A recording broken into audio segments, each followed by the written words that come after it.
Welcome to the Purpose Chasers podcast, where those who refuse to let odds or naysayers stand in their way come to chase and catch their true calling. I'm your host, Mark Crandall. In each episode, we shine a spotlight on artists and musicians who dare to dream bigger. You'll hear the real-world tactical moves these Purpose Chasers have taken to carve out their legacies, and I'll break down the marketing strategies you can swipe and implement today. Let's dive in and start chasing our purpose. Don't forget to leave a follow on Spotify or wherever you stream from. Let's dive into this episode.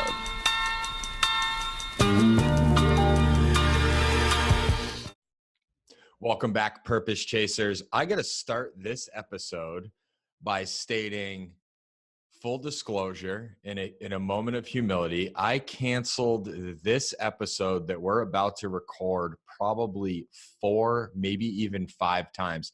The last time I canceled, I got a text message from this man that sent me into one of the biggest shame spirals ever, because when you cancel on somebody and they have you set in their calendar, especially when you get to the level that this man's at, as far as like busyness and commitment to his family, you're basically telling them that they're not as important as whatever you just canceled them for. And I went into a shame spiral, and literally I've been checking my calendar since he booked this next one, this interview that we're doing right now, because I'm like, I don't care. I will record that thing in a park, at the babysitter's house. I don't care what happens. Larry, thank you so much. And for those of you who are listening, I have Larry Hagner on the podcast. I'm super, super excited. I met this man, last summer, correct? I think it was, yeah. I interviewed on his podcast, the Good Dad Project, and talked about, I don't even think I had little man at that point. I think I was. Yeah, you were due. It was like a few months out. Yeah, it was a few months out, and I interviewed on his podcast. He made a bunch of introductions to me, for me, and I met Mr. Anthony Trucks, who is coaching me, and you've had such a massive impact on me.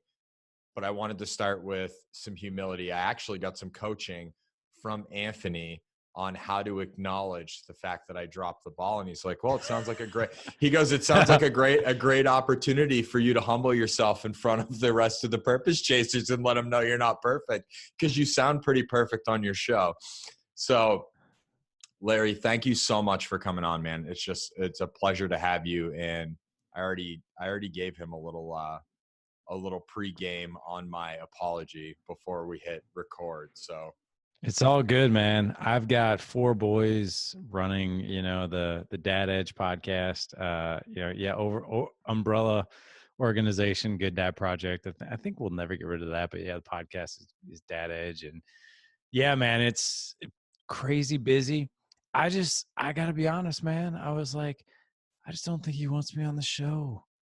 He just doesn't want to tell me. Sooner or later, I'm going to get like a Dear John letter, be like, it's me, it's not you. It's me, it's not you, man. Don't worry about it. I went into the biggest shame spiral of all time. And the reason being, and here's the reason, and I shared a little bit of this with you before we hit the record button, Larry. The reason being was because when I was doing the podcast before, it was all about me. And so the individuals that are coming on season 2 and from here forward, I want it to be for the audience, for the Purpose Chasers, the people that are listening. And I wanted you on the show. I canceled 6 interviews when I launched season 2 because it wasn't them, it was me. Right? I picked them for selfish reasons, which I don't think my audience would relate to.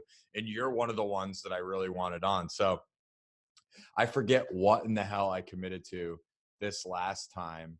But yeah, anyways, you're here, the shame spiral. We digress. We move on.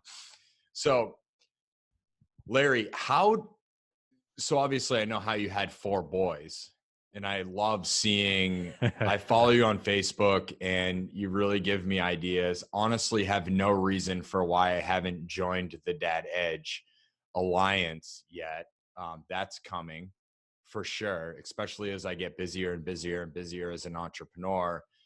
One thing that has been a focal point for me this year was putting my family on my calendar first. And so I, took a small step, and now we have what's called Spontaneous Saturday. And that is, Saturdays are devoted to my wife. We do anything that she wants to do, wherever she wants to go. This week was housework, but like Saturdays, the laptop doesn't open unless she requests it, and I'm focused on the family. So can you share like what your story, because I know where you are now. I'm really curious to hear how you got here, and also more importantly for the purpose chasers, how you've stayed where you are. And there's so much there. Number one, dude, you're welcome anytime you want. You come and join us on the mastermind. You would provide so much value and amazingness. Number two, I'm stealing your idea of Spontaneous Saturday. I love that theme. That is really cool. But your question is, I guess, my background or how we got to where we're at today, or where would Yeah. you like me to start? How you got to where you are, and then we'll dive into how you stay at where you are. Yeah, so I think my story really started, I mean, from when I was like, born, when it comes to this whole fatherhood space. And that's because I dealt with some pretty crazy things growing up. I'll share this story probably as quickly as I can, but I'll paint a picture for you of how lost I really was and how crazy things got, and just very unexpected things that happened that I don't think that happen in like everyday life. I was born 1975. My parents were married for a handful of years. They got divorced, and then my dad and mom got divorced. I think the divorce was super ugly because there was, I don't know what happened, but all I know is it was bad enough to where they parted ways, and like for good. Like I have no recollection of him growing up, and I didn't even really know what a father was until I was 4, and I realized I didn't have one. So like I'm in preschool. I still remember this like it was yesterday. I'm in preschool. I still remember like these men coming to get their kids from school. And I was like, wow, like I know what a dad is. I don't have one. But in my mind, I was like, well, the moms just go out and they find a dad, and that's just it. And I didn't feel like I was missing out on anything. I just figured like my mom just hasn't found our dad yet. No worries. So I'll never forget first time my mom brought a guy home, and I think she'd been dating him for a while. He worked at her work. He was like a white collar software engineer type guy. But yeah, man, paint a picture for you. This is 1979. He walks in my house. He's got like the handlebar mustache. His hair is like professionally feathered, parted down the middle. Three-piece suit, double Windsor tie, trench coat with a briefcase. There were no iPads or anything back then. And I'll never forget my mom introducing me to this guy, and I shook his hand. And the first question I asked him was, "Are you going to be my dad?" Like, cause that was like, I was like, oh man, she did it. She went out, she found him. Here he is. Cool. Well, there was like a hush in the room. Like it was funny, awkward, all at the same time. But I'll never forget it. Like that night, man, like I still remember it. He ate dinner with us. And do you remember how old are you? How old are you? 36. Okay. Do you remember the show Chips by chance? Yeah. Okay. All right, cool. For all you people 35 and above, bear with me. So we were sitting in our family room, and me and him had motorcycle helmets on. Like I think mine was like a football helmet, and he had like a toy motorcycle. And we acted like we were in the show Chips, which was kind of cool. And man, that was every time he came around, I like lit up. A year later, they got married. I was in the wedding. I was like, sweet, got our family, man. Well, then fast forward a handful of years later, they got divorced. And every year that they were married, the marriage got progressively worse. He drank a lot. He was like one of the nicest guys sober, but he drank a lot. And unfortunately, when he drank, he got super mean. Him and my mom, I mean, they fought like terribly. And I think my mom, to be honest, I don't know if my mom ever really loved him. I mean, maybe she did, but I think she wanted a father for me so bad. And he was a good guy, a highly successful guy. And then 10 years old, boom, gone. And I've never seen him since. In fact, I just found out not too long ago he passed away. Um, Fast forward 2 years later, I was 12. I started asking questions because I realized like, hey, this guy, he was not my biological father. He was my stepfather. And so I started asking my mom all these questions like, hey, where did I come from? Who's my father? Blah, blah, blah. Well, then I found out that she was married to somebody else. And then lo and behold, I meet this guy by accident. And at the time, he was remarried, had a 2-year-old son, another one on the way. We hung out for like a handful of months. We got together. We spent time together. We broke bread together. He came to like my baseball games and stuff like that. And I just remember towards the end of the relationship, things just got awkward, like just distant, cold, kind of indifferent. I didn't really know what was going on. And we started speaking less and less to each other. Finally, I called him one day and I was like, hey, what's going on? Is there something going on that I should know about? And I don't remember actually how the conversation really truly went. All I know is after that conversation, we went our separate ways. And that about killed me, man. I was 12. I gave up on school. I got very bitter. I started emotionally eating. Like I got really overweight. Just didn't care. I failed 8th grade, had to do 8th grade twice. Um, and I just hated life, you know. And then it wasn't, you know, I kind of got my act together, got into a good high school, went to Can college, all I that. want to let me pause you real quick. I want to dive in here for a second if Yeah. I can. So in that moment in 8th grade, what do you remember the internal dialogue that was going on? Because I know based off my story, there was internal dialogue that started going on, although I didn't recognize it till some years later. As far as school goes, my father Just the goes. whole, your Yeah. father and the whole process. Like, Yeah, you know, I felt like a loser. I felt like I wasn't worth it. I wasn't good enough. That spilled over into my friendships that I had. I was a pretty unpopular kid. I wasn't, you know, I wasn't a boy that the girls liked. I was not good in athletics. I felt really lost because my mom, I think she had best of intentions, but she was pretty preoccupied, you know, with dating, and she was working really long hours to support us. I didn't really see a whole lot of her, and I was lost. And I just remember like I just was in my own world. I did a lot of watching movies because that just distracted me. If I look back on it, did a lot of eating, and I think the internal dialogue was like, "This is the way life is always going to be, and it sucks." And I just kind of give up. And I remember saying it, and I remember saying to myself, "I don't care anymore. Like I just don't care." But that was the dialogue that was going on. Yeah. I just wanted to ask you that. I knew we were connected, but I had no idea that we were in the same spot around the Yeah. same age. Yeah, it was odd. I mean, my mom dated different men here and there, but what I can tell you about my childhood, my mom dated and remarried 3 times. There were several men that she dated in between. Every guy that she was with had some sort of addiction issue when it came to drinking or alcohol or something else going on. So I was very jaded as a kid when it came to being a father. I was just like, you know, I don't even think long term I really wanted to get married. I was terrified of it. But here's what I'll tell you. I did get married, 30 years old, and this is kind of where the story culminates of where we're at today. 30 years old, I'm getting 2 things happen. I'm getting ready to have my first son. I have 4 boys, 13, 12, 6, and 3. And I was sitting in a Starbucks, sipping on my favorite cup of coffee, sitting there with a friend, and who walks in? My biological father, the one that, I hadn't seen him in 18 years. And the friend that I was with, I worked with her because we were together discussing business, but she knew everything about my father. And I was like, "Hey, you'll never guess who just walked in the door." And she's like, "Who?" I was like, "That's my father over there." She's like, "No way!" Like the one, like, you know. I'm like, "Yeah."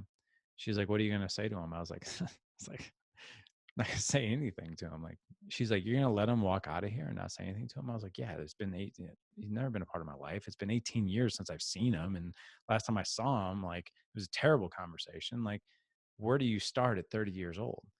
So she goes up to him, brings him over, and he humbly comes over and shakes my hand, and we had small talk. And I just remember he invited me out to breakfast, and I just kind of like I handed over my business card, and I was like, "You know, if you want to contact me, you can. You know, it's up to you." He did. Here we are 15 years later. And we do have a relationship. Still married. He's still married to the same woman. I have 2 younger half brothers. We do spend time together. I wouldn't say it's a father-son relationship. I'd say it's a friendship. But this whole thing, Good Dad, Dad Edge, really came out of like, man, I spent the first 6 years of my fatherhood journey completely lost. All those things that you say you're never going to do, I did. Probably drank too much the first 6 years of their life. And I'm not saying I was like a drunk, but I'm not a big fan of alcohol these days, and I haven't been for a while. But looking back on it, I think I was just like, man, I just want to have fun. I want to unwind, and but I drank, I wasn't the best husband. I didn't connect with my wife too well. I had a hot temper with my kids. And the whole thing really started Good Dad Project. My 4-year-old, who's 12 now, he stepped out of line one night. I spanked him and he hit the ground. And when I went to help him up, he shuddered. And that's tough for me to even say out loud and to remember, because I looked at him and I saw me growing up with whoever my mom was dating, whoever decided to have a heavy hand that day. And I was like, what the hell am I doing? And I remember going into my office, I was really emotional, and I just said, there's got to be a better way. Like, I don't know what it is, but I'm tired of it. And the words Good Dad Project just came out and onto the keyboard, and I was the project. And basically what that was a surrender of ego. And I just said, you know what? I'm just going to go out and learn something new every day. And I'm going to incorporate that into being a better man and a better father. I don't know what that's going to look like. I never expected it to turn into this ever, like ever. It was a hobby. It was a way to kind of gain some knowledge and educate myself and publicly hold myself accountable. And that was 2012. And here we are 2020. And it's, it is what it is today. But that's how it all started, was through struggle and craziness. It's like hearing you. I mean, I got a lot of love for you. I just have to start by saying that, like, on the interview that I did with you, and like just watching you and following you, I'm in the place that you were, where I know, right? So the story that I've created was I didn't have the role model, right? And dismantling that story, I know that even though I did, because I know the kind of father that I don't want to be. Right. And so I believe that knowing the kind of father that I don't want to be is the foundation to become the father that I want to be. And I think there are so many people that would have taken that experience that you had, wrapped up in it, played the victim, and stayed there. But instead, you used that experience as the foundation to build what you've created now, where I just think so often, and I've had experiences and I'm not going to share some of the thoughts that I've had publicly, but I've had thoughts in my head through him, little man screaming his head off, that I'm like, wow, I am an evil person. Like, who thinks of this? Right. And then I check with some of my buddies. They're like, oh, dude, it's normal. It's normal. It's normal. Like, just take a break, set him down, go get quiet. He's trying to communicate. He doesn't have the words to communicate. But it's like in those moments of humility, of like calling somebody like yourself and saying, dude, I don't know what to do.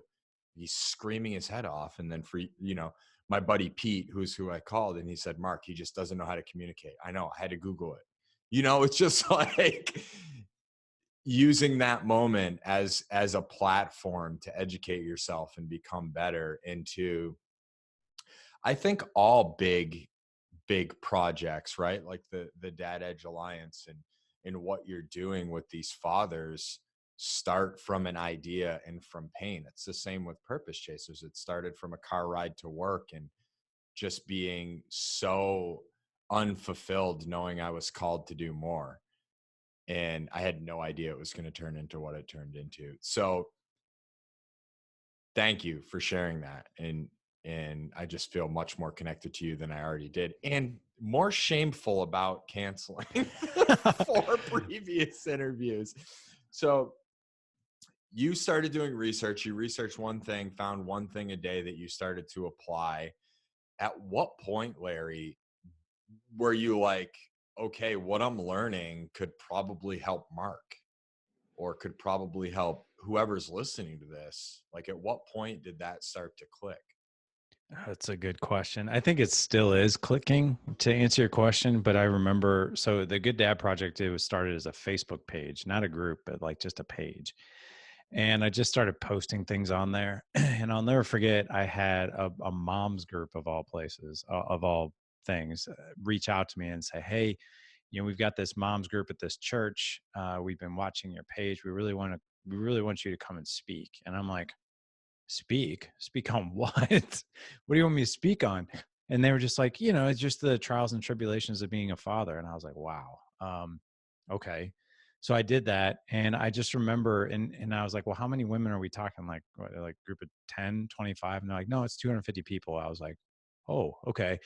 So I'll never forget doing that. And I was just very real, just raw, kind of authentic. And I just remember the women just really being into it and just sharing what a day in the life for a man it really is, mentally, emotionally, physically, and how we have the best of intentions as men and fathers, yet it's sometimes we have bad days.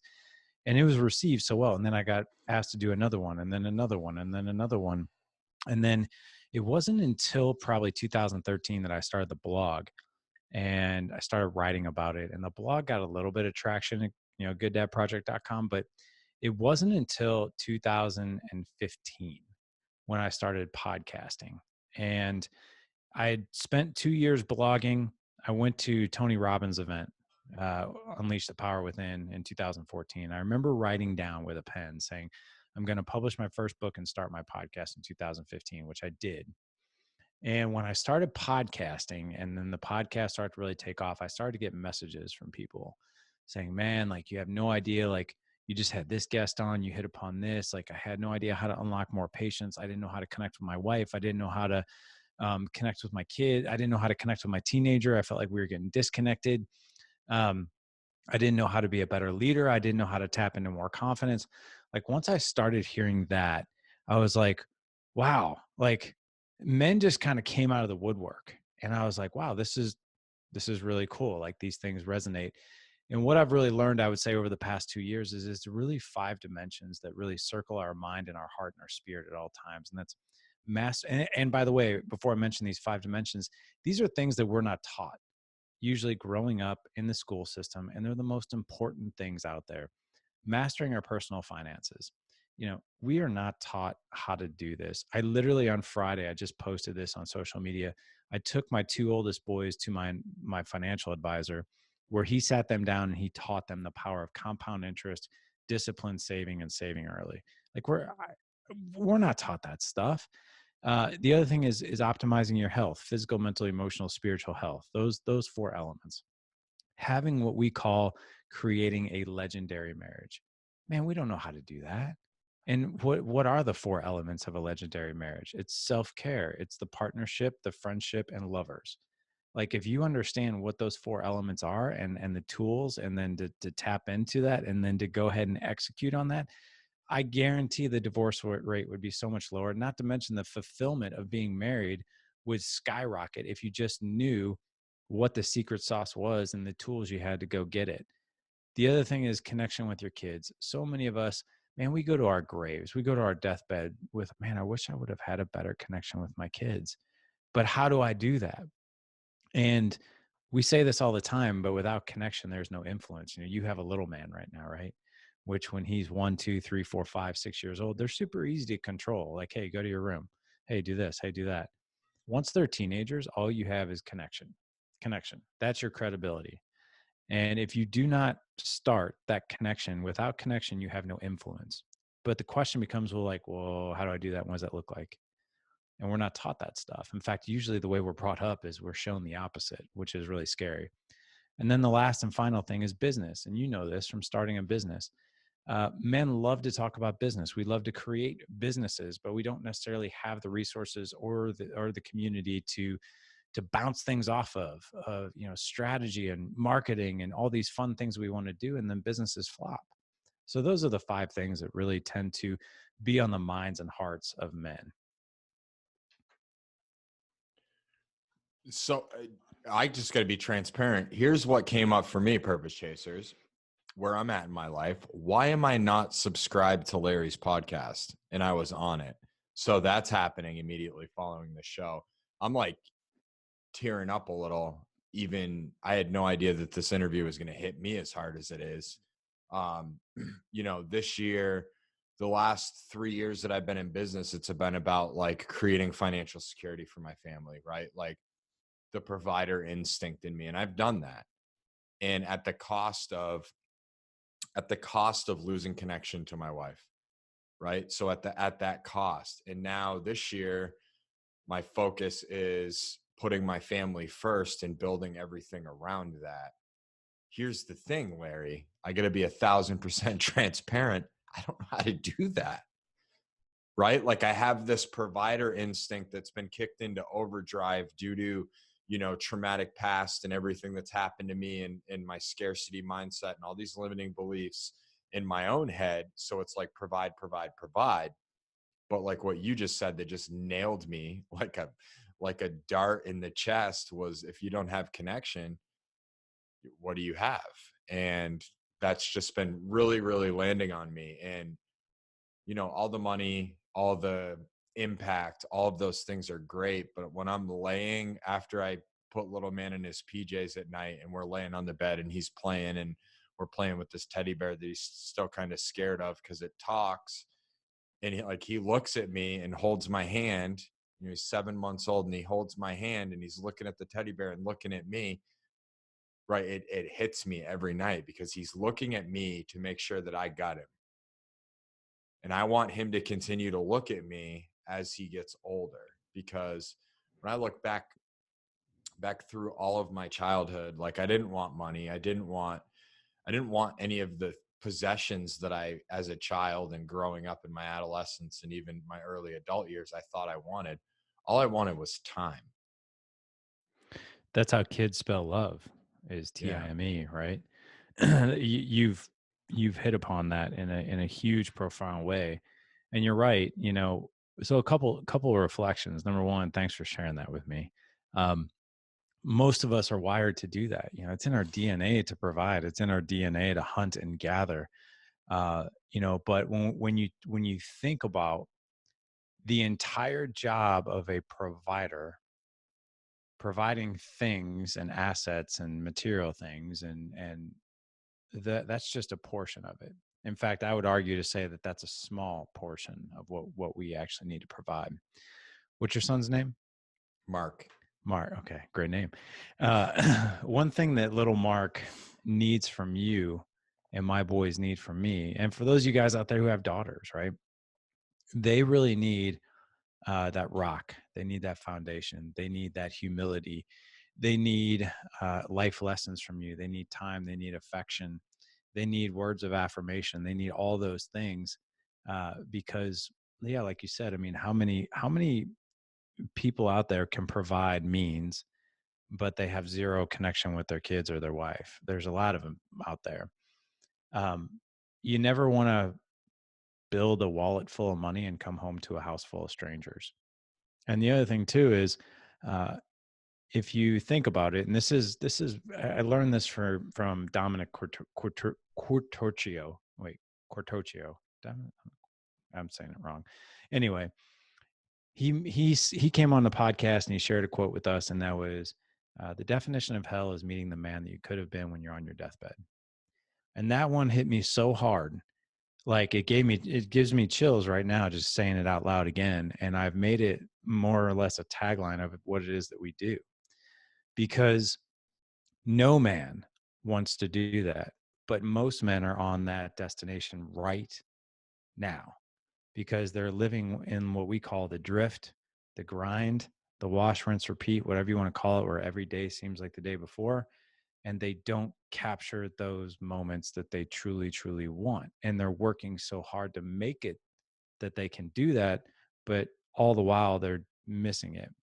And it doesn't take a whole lot of time and effort to do that, to get that stuff along the way, because you can grab moments like work-life balance. As I talk about those 5 dimensions, you will never balance that. I will never balance that. No one ever balances that. You can go work a 12-hour day and then go to your wife and say, what was the best part of your day and why? Like, tell me what excited you the most. What's got you most excited about tomorrow? You know, like what things challenged you today and how did you get through them? And you can have those same conversations with little Mark. When you ask people very different questions like that versus like, how was your day? What do you want for dinner? Man, the conversations are totally different. And with conversations like that come connection. And with connection comes those moments that you truly, truly want with the people that mean most to you. And you can still provide, you know, the other things along the way. It doesn't, the thing is the challenge here, Mark, and for you and your audience is we're not taught that stuff. It's simple, but not easy because it's not a part of our default behavior. It's something that we just simply have to learn. It is. And there's something that just clicked for me that I want to bring up as it relates to you. You are very, very skillful at building relationships. And, you know, to step away from the spousal relationship for a moment, in the space that we're in, podcasting, I hate the term influencer, but like somebody who is learned a bunch of lessons and then they're sharing it with the world. So influencer. So in this space, it's really dirty and really slimy. And you're one of the best. And so I'm going to share this example for those of you that are listening. So Larry made an intro for me for podcasts for them to consider me going on based off of, you know, my share to his audience. And every single person, there was 7 or 8 people CC'd on this email. Every single person that was CC'd on the email replied back. That is when I knew Larry Hagner's no joke. And I don't mean like he's some guru. I just mean he's built very meaningful relationships with the people in his life. Larry, what would you accredit that to? Man, well, first of all, thank you, man. I really appreciate that. I love personal relationships. Number one, I mean, and I don't love them because like, oh, like what can personal relationships get you? Like I love Anthony Trucks, you know, former NFL, now American Ninja Warrior, Anthony Trucks, right? And I love Anthony Trucks because I'm like, wow, like I never would have thought in a million years that doing a podcast would connect me to somebody on that level who, number one, is one of the most genuine human beings on the planet. And when I think about things like that, I always go back to like Aaron Walker, who's one of my greatest mentors. He runs a very successful organization for high-level entrepreneur Christian men called View from the Top. Aaron was so giving with his connections and his relationships. He's the one who got me on Entrepreneur on Fire, John Lee Dumas. He just sent an email over to John himself and John replied. And I was like, wow. And I just remember when I was trying to get my podcast started, I had Without paying? Let me just ask, without paying? No payment. There was no payment whatsoever, which was great. And then I had on Jake Herbert, who is an American Olympic wrestling legend. You know, he was one of my first big names. And that guy introduced me to 7 UFC fighters. One of them being Frankie Edgar, you know, who just fought not too terribly long ago. And I was like, holy cow, like, and I always said that I was like, I can't believe these people are so giving of their relationships. And I remember like being new and how appreciative I was of that. And I was like, man, this is something I have to do for other people when things go well for me. So I've made it a point to be like, someone took time out of their day, you know, to connect me, and they didn't have to. And if Jake wouldn't have made those connections, that's what spun the podcast back in 2016. That's what spun the podcast into a whole nother orbit. When I started having these high level pro athletes on and things like that, I was like, oh my gosh, like I didn't think that would even be possible.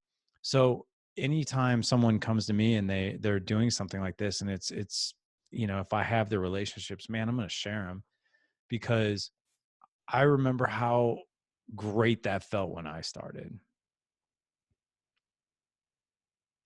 And you hit me. So it's just so full circle for me, because you hit me in a time when I was terrified to go all in on Purpose Chasers, out of fear that of what it could be and what it'll look like. And so I was doing this work in which I was good at, getting very, compensated very, very well. And in the month that little man was born, I made $97,000, but I wasn't present for my wife. And in the month that you made an introduction to Anthony, to me, I interviewed him on my show. I went on his show. I asked for a follow-up conversation because I just heard what he was saying. And I'm like, man, I got it. And it just completely shifted my life. So I just, again, want to acknowledge you, man. Like, the connections that you have, you taught me a lot from that email, whether you're aware of it or not. Like, the way that I show up, the way that I try to help others, and also the way that I follow my intuition. Like, I'm glad that you didn't throw me out with the cancellations, because that's not who I'm striving to be. And you do that kind of stuff with people that you don't really care to nurture a relationship, and you happen to be a man that I do. So thank you, man. I just want to again express gratitude to you I want to express gratitude for Jake as well, for making those intros for you, for kind of paying this forward. Yeah, I really appreciate that, man. Seriously, that means a great deal to me. What I'll share with you too about, having the best month of your life financially and, not being present, right? It's first of all, I get it. It's so easy to get sucked into that. And that's for one reason. And I hope this really resonates with your audience. Validation. Validation that what you just did, whatever it was that you put out into the world, was not only valued, but it was valued in a positive, profound way that probably impacted someone else's life in a big, big way. So it's like, oh my, and if you can validate a man financially to where like you give him certainty and security of like, wow, with what I just did and what I just created, I can now feed my family. Like, what better feeling is that? On top of it, wow, what I just probably did is I gave something of someone of value that might course correct and change their life for the better. Like, there's quite a bit of validation in there. And when it comes to connecting with little Mark and your wife, that's where we step into like, wow, this ground feels really, really good. And I know how to navigate it now, to like, okay, now I'm going to go be husband and dad, which for the most part, I think it's safe to say I don't know what I'm doing. Now, how do I get that same validation through them, which is darn near impossible, right? And here's what I'll share with you, just humility. Like, I get on any guy who wants to join our mastermind. I think it's some way, in some way, shape, or form, it pleasantly surprises them that I schedule an interview with them, like where we talk on a Zoom call, and they're like, "Wow, I really didn't expect to see you. I expected to see like somebody who works for you." It's like, "No, man, it's me." I was like, because this is important for us to get to know each other. And I would say half the guys, 5 out of 10 guys, always say, "Man, your life must be perfect. Like, must be all smiles over there. Your kids like just love you. You probably hardly ever have a bad moment." I was like, "Dude, you should have a security camera in here. There's bad moments at least every day, if not several times a day." I was like, there are some days where like I can do great things with the podcast and great things with the organization. And then I can like, what was it the other night? My son, my 12-year-old was, he got in trouble doing something. Oh, he wouldn't go to bed. He wouldn't go to bed. I was exhausted. I'd been working all day. I was probably running a gazillion different errands that day. I had a lot of things going on, and we had this really great night. And then I'm just like, and he likes to do this thing where he likes to just prolong bedtime, and it kills me. And he just would not leave it alone. He's like, "Can I stay up another half hour?" I'm like, "No, you got to go to bed now." can I stay up another half hour? And then he would like follow me up the stairs and then into my room and then into my closet. I'm like changing my clothes, getting ready for bed. And he's like, but dad, I want to stay, like on and on. And I freaking blew up at him. And I was like, dude, you do this all the time. Get back downstairs, get in bed. You need to be up by 6:30 in the morning tomorrow. I'm not going to tell you again. And if I have to tell you again, you're grounded. And I was like yelling, like how louder than I am now. And then he just was like, okay. So the next day I went to bed and I was like, damn, like that's not the guy that I want to be. Like if I fast forward on my deathbed, is that the moment that I want? Regardless of if he was acting out or not, what could I have done differently? So the very next day he came home from school and I pulled him in my office. I'm like, we need to talk. And he's like, am I in trouble? I was like, no, I'm sorry I talked to you the way I did yesterday. I was exhausted. You were pushing me. You know, you were really pushing your boundaries and your limits. But the way I spoke to you, the way I yelled at you, I should have never done that. Can you forgive me for that? And he just had this big smile on his face. He's like, yeah. He goes, and you know what? I'm sorry too. I didn't listen the first time. I need to be better about that. I just didn't want to go to bed because I just wasn't ready for bed. And I just want to stay up and hang out, which made me feel even worse. And I was like, yeah, just from now on, we need to go to bed on time. And I will try not to yell. And we hugged it out and it was good. But here's what I'll tell you about last thing I'll share. The old me, like back 8 years ago, I would have never been able to swallow my ego and been swallowed my humility like that. I would have just gone on with my day with zero apology and stuck to my guns just for the simple fact of like, I can't apologize to him. He was wrong. And what lesson am I really teaching him? Because he's going to walk away from that conversation thinking like, well, screaming and yelling and getting in somebody's face like that, that must be okay. And that's not the lesson long term. I want him to see his father humbled and willing to apologize when he's wrong, because I think that's a greater lesson down the road. Straight gold. Larry, where can dads find, or even moms, if you want to check it out, where can they find your work if they wanted to join the mastermind, if they wanted to subscribe to the podcast? Oh man, well, I appreciate that. You know, you can find everything we do at gooddadproject.com. We've got an application for the mastermind. We require all men to apply. We do that because there's a certain mentality we want in there, and no, it's not because we're better than anybody else. The 3 things you have to be is humble, hungry, and you have to have emotional intelligence. And let me just share why real quick. Humble, because we check our egos at the door when we get in mastermind sessions. Hungry, because some men are complacent and some men are comfortable being miserable, and they're not going to get a whole lot of what we do. And emotional intelligence, because we share a lot in the mastermind sessions, and we have to have men who can handle that. So you can find that at gooddadproject.com/alliance. As far as the podcast goes, I'm not sure what channel we aren't on these days, which has been a true wonderful blessing. If you just Google Dad Edge Podcast, you'll find it everywhere. iHeartRadio, iTunes, Stitcher, Podbean. It's actually on so many channels now. Like I'll Google the show every now and again. I'm like, oh wow, podcast cacher or whatever it is. I'm like, what is that? I'm on there though. So I think it's just about everywhere. You can find it anywhere. I think the only one that I'm still waiting to get accepted to is Pandora. Pandora, yeah. I'm not on that yet. I don't even know how to get on that, but I'm guessing I'd have to apply.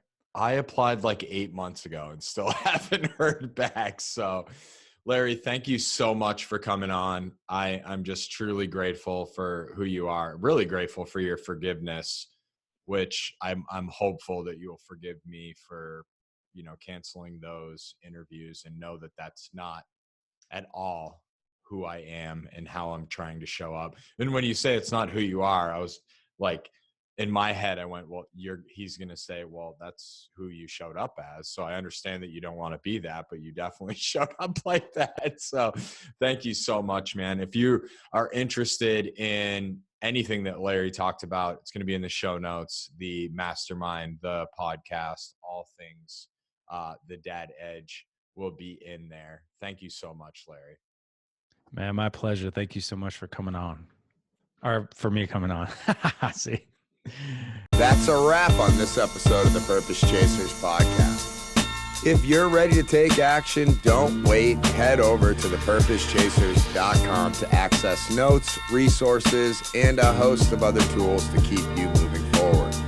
And if you want to supercharge your digital presence, visit scaletosaleconsulting.com to partner up with my team and amplify your impact. Let's turn your purpose into your biggest asset. Until next time, keep chasing, keep creating. Your purpose awaits.